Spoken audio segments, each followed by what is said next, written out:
Excuse me, यहाँ पे देखिए भाई, सर इधर देखो।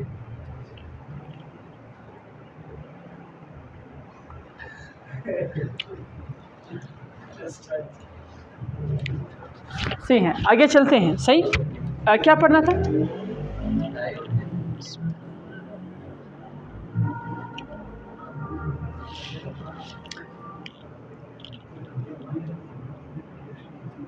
बस लास्ट टॉपिक है, फिर आप टेस्ट सॉल्व करें, मैं एमसीक्यूज यहाँ पे लिखूंगा इंशाल्लाह। डायोड है रेक्टिफायर। डायोड एक ऐसे डिवाइस हैं जो एसी को कन्वर्ट करता हो किस चीज़ में, डीसी में, और उस पर्पस के लिए, उस मकसद को हम लोग क्या नाम देते हैं, रेक्टिफायर का, जो एसी को कन्वर्ट करे किस चीज़ में, डीसी में।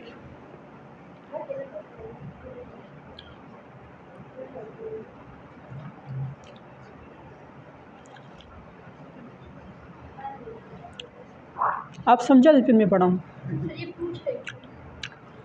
तो मैं ये कह रहा था कि आपके पास क्या है, डायोड है इज़ अ रेक्टिफायर। हमारे पास काफ़ी इम्पोर्टेंट टॉपिक है जो सिलेबस के अंदर इंक्लूड है। तो रेक्टिफिकेशन का मैंने आपको बताया कि इस प्रोसेस को रेक्टिफिकेशन करते हैं जिसमें हम रेक्टिफायर के ज़रिए से एसी को कन्वर्ट करते हो डीसी में। रेक्टिफिकेशन दो तरह से होती है। The first one is known has half wave rectification. Half wave rectification में, for this purpose we use a single diode to convert the AC applied voltage into the DC P, और ये आपके पास N। यहाँ पे आपके पास वैसे तो ये कपल्ड होता है कैपेसिटर के साथ, लेकिन मैं डायरेक्ट बस ड्रा कर रहा हूँ आपको समझाने के लिए कि ये AC कनेक्ट है। उमूमन इस तरह से नहीं होता है। This is actually coupled with the capacitor. ये कैपेसिटर के साथ कपल्ड होता है, और उमूमन स्टेप डाउन कैपेसिटर होता है कि मतलब ज़्यादा वोल्टेज ना आए ताकि ये जल ना जाए। समझ आ रही कि नहीं आ रही? इस चीज़ को याद रखें, डायोड को जलाना नहीं है। और चूँकि ये एसी है जिसको हम कन्वर्ट करना चाहते हैं, तो इस साइड पे हमें क्या मिलनी चाहिए, लोड रेजिस्टेंस हमें लगाना चाहिए ताकि हमें आउटपुट डीसी मिल जाए। अब हम चेक करते हैं कि वाकई मिलती भी है या नहीं। और के साथ देखें, आपके पास इनपुट एसी ये हैं। लेट्स कंसिडर ये पॉजिटिव और ये नेगेटिव। फर्स्ट हाफ साइकिल में ऊपर वाला क्या हुआ, पॉजिटिव, तो ये फिर लाजमी सी बात है क्या होगा, नेगेटिव। अब होगा इस तरह से कि जब ये पॉजिटिव होता है तो ये पॉजिटिव पी के साथ कनेक्ट है। बताओ फॉरवर्ड बाइसिंग होगी या रिवर्स बाइसिंग? तो इसका मतलब ये पॉजिटिव साइकिल क्या हो जाएगा, कंडक्ट हो जाएगा। समझ आ रही कि नहीं आ रही? ये देखिए कंडक्ट हुआ।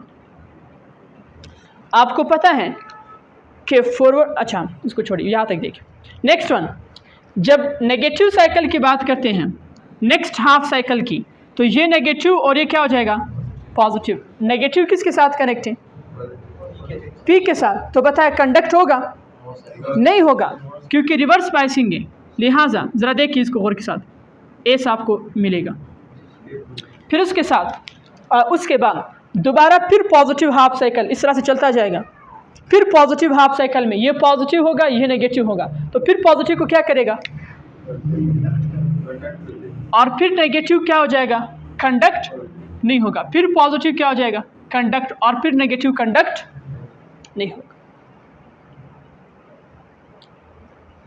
यानी यहाँ से पता ये चल रहा है कि जो आपको मिल रहा है, ये देख रहे हैं, these are called pulse, pulses. इस ए को हम लोग क्या नाम देते हैं, पल्स कहते हैं। And such DC is known as pulsating DC, और इस डीसी को हम क्या नाम देते हैं, पल्सेटिंग डीसी कहते हैं। इसमें कोई मसला तो नहीं है।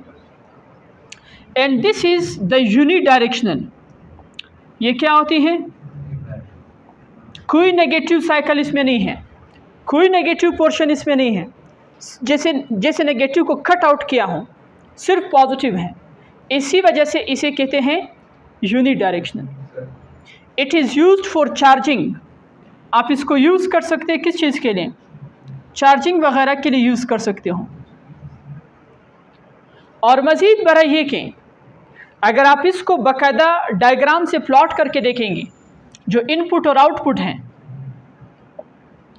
इसके लिए अगर मैं सिर्फ एक ही डायग्राम बना लूँ और उससे आपको समझा दूँ तो बेहतर होगा।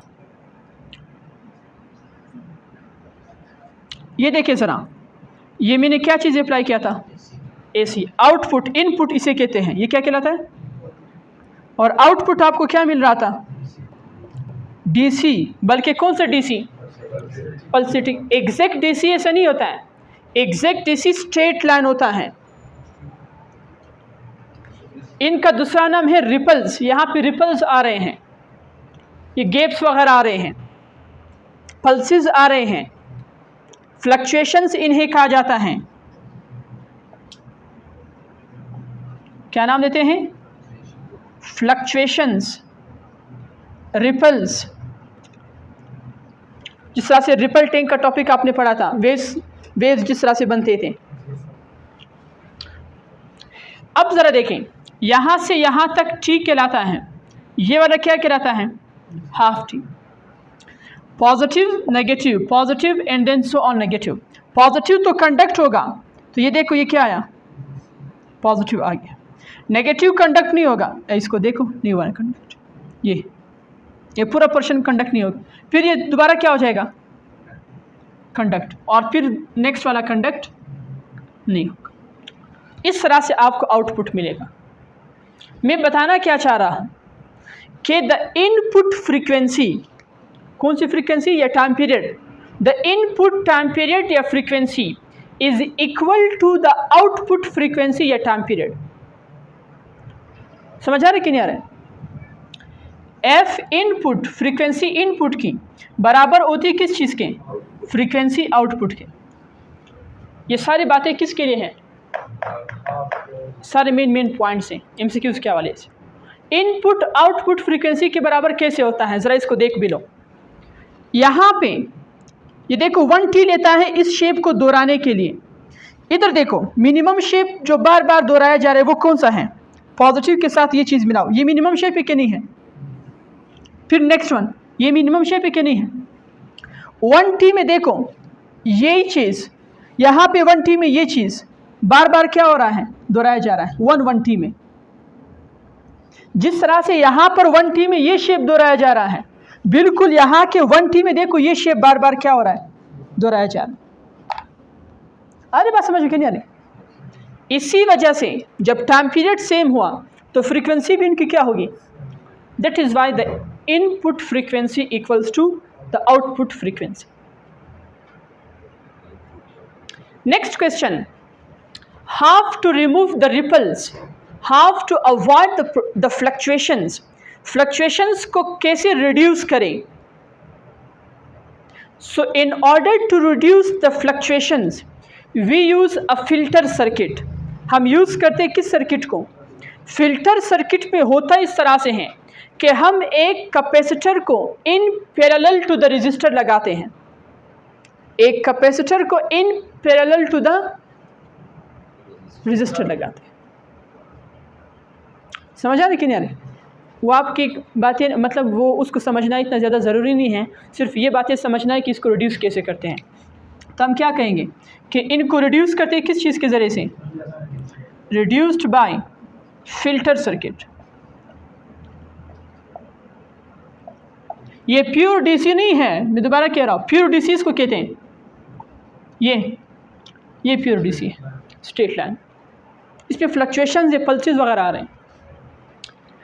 अब इसको हाफ वेव क्यों कहा जाता है? हाफ वेव रेक्टिफिकेशन, क्योंकि सिर्फ हाफ साइकिल AC का यूज़ हो रहा है। AC का कौन साइकिल यूज़ हो रहा है? That is why it is known as the half wave rectification. यहाँ तक कोई सवाल है तो बताएं। एक तो ये तरीका है। दूसरा लास्ट मेथड क्या है? Full wave rectification. दो तरह से होता है, बाय ब्रिज मेथड या by two diode and centre tap transformer. याद है ये चीज़ें क्या नहीं है? बाय टू डायोड्स या by two diodes and centre tap transformer या बाय ब्रिज मेथड। चलिए मैं आपको ज़रा ब्रिज मेथड बता दूँ।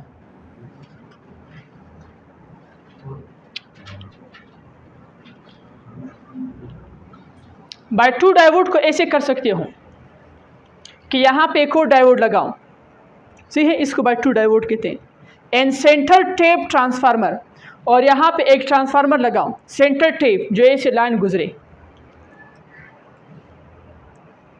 ज़रा नहीं हो रहा। ब्रिज मेथड में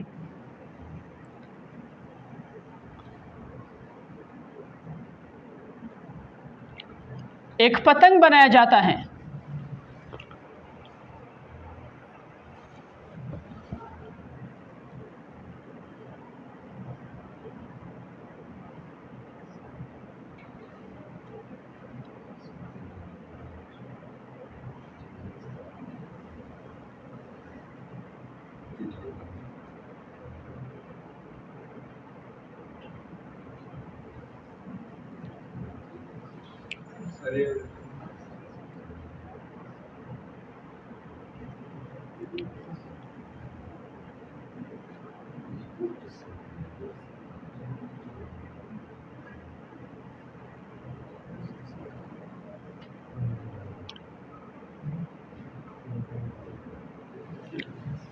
these are known as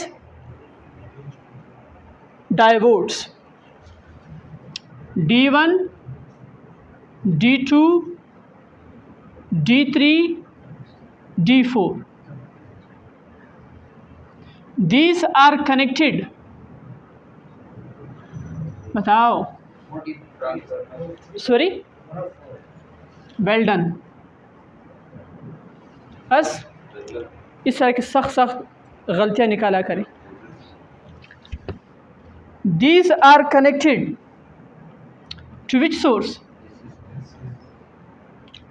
and the output is obtained like this। और ये देखो ये क्या है,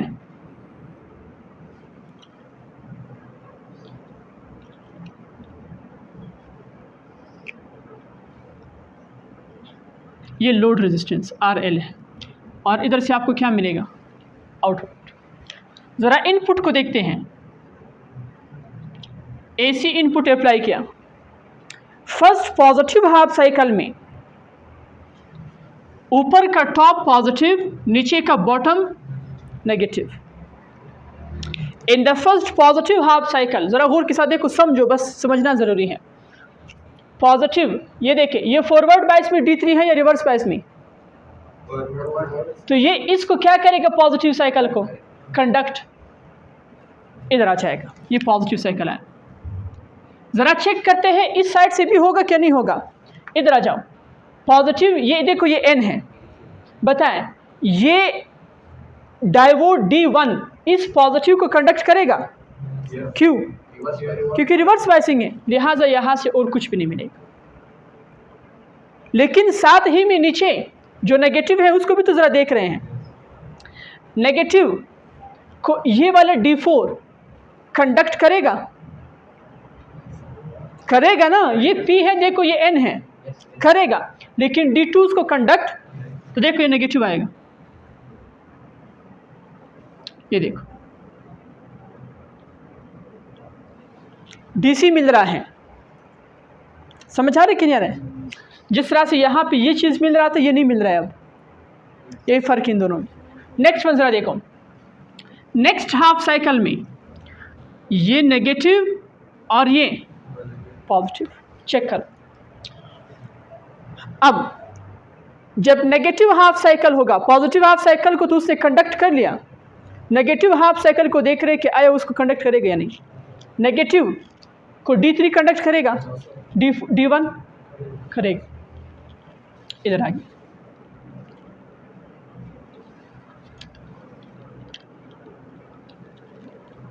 समझ आ रही कि नहीं आ रहा है। फिर नेक्स्ट वाले पॉजिटिव को देखो, D2 करेगा, किधर हो, करेगा ना, और D4 नहीं करेगा, तो पॉजिटिव ऐसे क्या हो जाएगा, कंडक्ट हो जाएगा। इस तरह से मतलब ये सिलसिले चलते जाएंगे, सही है।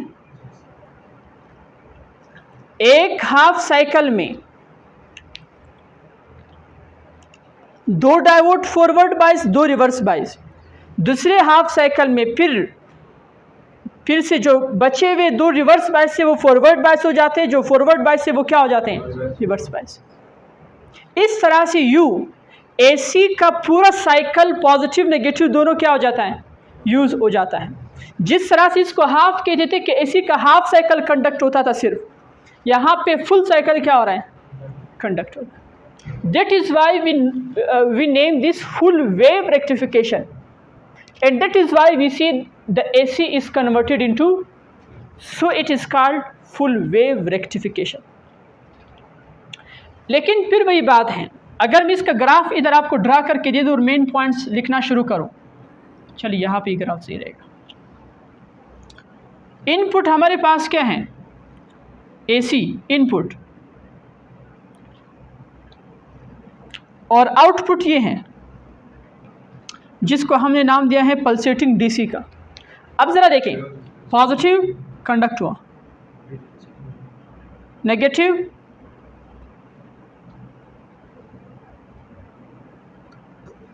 कंडक्ट हुआ, नेक्स्ट कंडक्ट हुआ, नेक्स्ट कंडक्ट हुआ।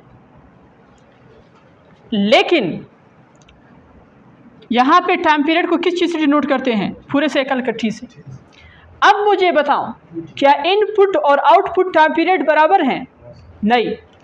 यहाँ पे ये मिनिमम शेप बार बार दोहराया जा रहा है, 1T के बाद ये वाला कंप्लीट शेप बार बार दोहराया जा रहा है। लेकिन इधर देखो, ये शेप मिनिमम शेप जिसे कहा जाता है, ये देखो बार बार दोहराया जा रहा है, यानी इसका टाइम पीरियड इधर T है। जब इसका हाफ होता है, इसका क्या होता है, फुल होता है। It means the input time period and the output time periods are not equal, दोनों बराबर नहीं होते। तो फिर क्या होता है, जो आपके पास आउटपुट फ्रीक्वेंसी है that is twice the input frequency, the output time period is twice than that of, देखो इसके 2T में इसका 1T कंप्लीट हो जाता है। होता है ऐसा का नहीं होता है? बस ये चीज़ याद रखो, बाकी सब बातें वही, सब कुछ वही। समझ आ रही कि नहीं आ रही? तो इधर से जो बात ये आप लोगों ने याद रखनी है वो यही है कि F output is equal to twice that of input frequency. Frequency double हुई, टाइम पीरियड डबल हुआ, डिस्प्लेसमेंट डबल हुआ, इसको कहा जाता है। और अगर इसके बरक्स ब्रिज मेथड आप यूज नहीं करना चाहते, then you also can use दूसरा method, 2 diodes and centre tap transformer couple किया हुआ है।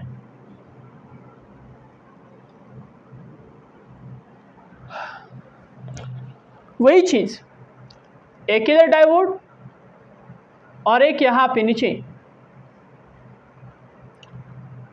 इसको D1 का नाम दो, इसको D2। समझ आ रहा है मैं क्या नहीं आ रहा है? फिर इसको कनेक्ट किया हुआ है,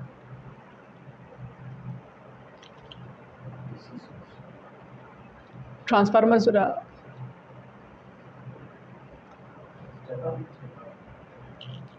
उमन डाउन लगाते बच्चे कौन है जी।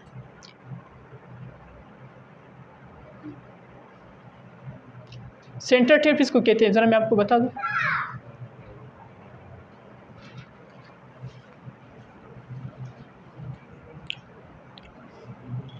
अब आपने क्या करना है, घर में जाके इसको खुद पढ़ना है बुक से। Clear? This is your home assignment, home reading assignment.